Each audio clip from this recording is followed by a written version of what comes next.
So as you may or may not know, I've done a few life story podcasts, and something particular happens each time. When I ask a guest about coming on, almost everyone starts with, "Oh, my life isn't that interesting," before proceeding to casually drop absolute gems of human experience. One of my guests literally drowned, as in died, and came back to life, but told me that he isn't that interesting and that I should interview his brother instead.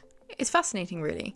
I'll get someone saying, "I live quite a boring life," and then in the next breath they're telling me how they completely reinvented themselves or saved their entire company from bankruptcy.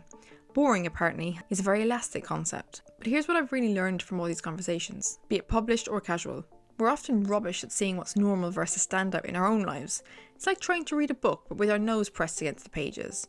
You're too close to see the actual story. What's particularly interesting is that research backs this up.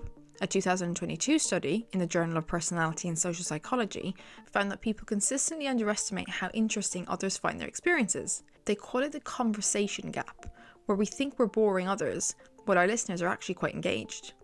It's like we're all walking around with fascinating stories, thinking they're like boring shopping lists. As a host, I endeavour becoming something of an emotional archaeologist, gently brushing away the "oh, this isn't interesting" dust to reveal actual gold underneath. And let's talk about that shared emotional landscapes we're all navigating. I've had people from all walks of life describe the exact same feelings of imposter syndrome, just in different settings. Like we're all playing different instruments, but somehow ending up in the same emotional orchestra. The brilliant thing about podcasting, according to research from the Reuters Institute, is that it creates this unique intimate space where people feel more comfortable sharing these universal experiences. Social media made this even more complicated. We're all comparing our behind the scenes footage to everyone else's highlight reel, as they say. But sit someone down in front of a microphone, get past the initial "my life isn't podcast worthy" barrier, and suddenly you're hearing the real story.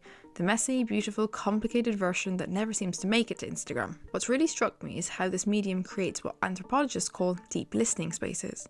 Unlike traditional media, podcasting allows for these intended, nuanced conversations that reveal the layers of human experience. NPR's research into podcast listening habits show that this format creates stronger emotional connections than any other media form. Probably because you're literally letting someone whisper their life story into your ears while you're doing something mundane, like washing up or commuting. For me, if I'm listening to someone else's podcast, I find I'm in on it in some way, despite not being able to actively contribute. Nonetheless, the irony is, after having many of these conversations on life, I've learned that people who start with "I'm really quite boring" are usually sitting on stories that would engage Netflix producers. Maybe we should start handing out awards for most fascinating person who thinks they're boring, though I suspect even then, the winner would probably try to give that trophy to someone else who has much better stories. If you enjoyed this video, feel free to comment below, like and subscribe.